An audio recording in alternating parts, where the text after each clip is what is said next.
trading hour with some market opinion coming in. Sumit Jain from Ask Investment Managers is joining in now to discuss market fundamentals and his top sectoral bets as well. Sumit, good morning. Thanks a lot for joining in. To start off with possibly the sector of the day, that is IT, because management commentary has not changed whatsoever from where it was at the end of the previous quarter. And right now, with the hope coming in from the Fed that, okay, there will be rate cuts maybe in the second half of the year and more rate cuts in 2025. But demand, at least discretionary demand, has not picked up whatsoever. Do you believe that, okay, let's wait it out, let's bet on this sector, wait it out for a quarter or two, and once the cycle turns, it will start to pay off? Thank you, Hormaz. Thank you for having me here. So, see, in case of IT especially, things have not turned out the way most of the managements have anticipated. Clearly, growth rates for some time, as you rightly said, have disappointed. But these businesses keep responding to how things play out globally.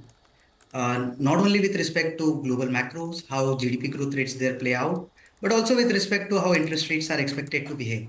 But these are, I would say, more shorter term behavior.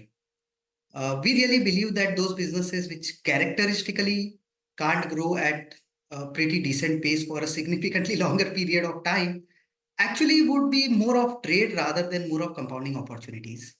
So in this case, in specific, we would like to believe that even if we see a bounce for some time because of these factors, we would think that there are better opportunities to play in markets rather than being focused on businesses which possibly should grow even if things kind of normalize. Um, Probably at about low single digit, rather high single digit or low double digit. In the short term, we still don't anticipate growth rates to be of the number that I'm talking about. In fact, this year is going to be a year where growth rates possibly should be mid-single digit. This year, for most of these businesses, margin maintenance, or possibly improvement in margins, that will be a priority rather than focusing as much on growth. They are continuing to see leakages on business, right? So we still need to watch out for as to how trends shape up for these businesses before we kind of take a longer term call. But having said that, we would rather like to believe that there are some businesses within this pack which are more specialized, uh, something like ER&D or those kind of businesses where growth rates possibly can be of a number which is significantly higher for a length of time because trades or rather businesses are um, possibly being benefiting out of the long-term trends that are playing out. So that's the area where we would focus on rather than focusing on businesses which are really run the business kind of scenario rather than change the business. Okay, that's an outlook on IT. Sumit, overall, I mean, I was going through your note, and I think you're expecting a slightly more modest FY25 in terms of overall, market returns compared to what we've seen in the past. So just give us the portfolio construct right now. You still seem to be quite optimistic on capex as a theme. So just tell us, biggest overweights, number 2, number 3. Sure. Thank you, Surabhi. So see, fundamentally, are more positive on domestic story as compared to more kind of businesses which are rather internationally driven or globally linked. So to that extent, if you look at our portfolios, they would be more focused on how things play out on the domestic macro front. So we actually are very positive on, we continue to remain rather very positive on investment related businesses because now we are seeing this continuity, the confidence there has increased further, at least for some more time. So to that extent, there is an expectation that we would see significantly higher acceleration in many of these areas, which are, let's say, defense, railways, green energy, energy transition. Many of these areas should see continued growth or rather acceleration of growth. Second area where we believe growth rates will accelerate and have not been the case for some time though, is more related to small ticket consumer discretionary. We really believe that rural distress, which has been happening at the current point in time, has had impact on growth rates of many of these businesses. And with, I mean, IMD also kind of predicting that La Nina conditions should prevail this year, should mean that rainfall should be either normal or above normal.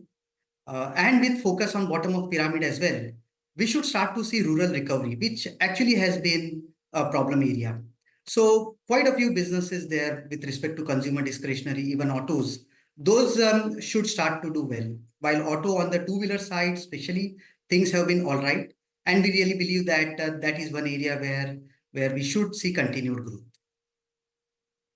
Sumit, you spoke about sectors that will do well. Let me ask you about a sector that you believe is facing some challenges, and that is specialty chemicals. The entire sector has been a massive underperformer over the last 12 to 18 months. And you also believe that there are still pricing challenges that persist when it comes to China and other uncertainties as well. Now, you have reduced your exposure to this sector in the recent past, but do you believe that there is a cycle turn coming anytime soon? And if that happens, would you want to have a relook at this sector? So it's not that we have reduced our exposure now, we have been reducing it for a while. Our view on specialty chemical is, and see, if you look at the impact on these businesses, they have actually got impacted because of significant destocking that many of, or rather this industry was witnessing. Also, China came in a big way. So there was huge supply that came up. At the current juncture, possibly destocking effect should be behind. Many of the management are now talking of at least normalized volume numbers, but pricing remains a concern.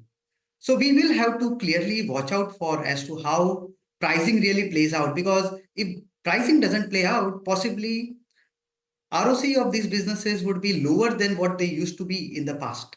And that would mean that value creation possibly would be kind of lower as compared to what we have seen in the past. So to that extent, pricing behavior remains a key monitorable there for us to really take a call there.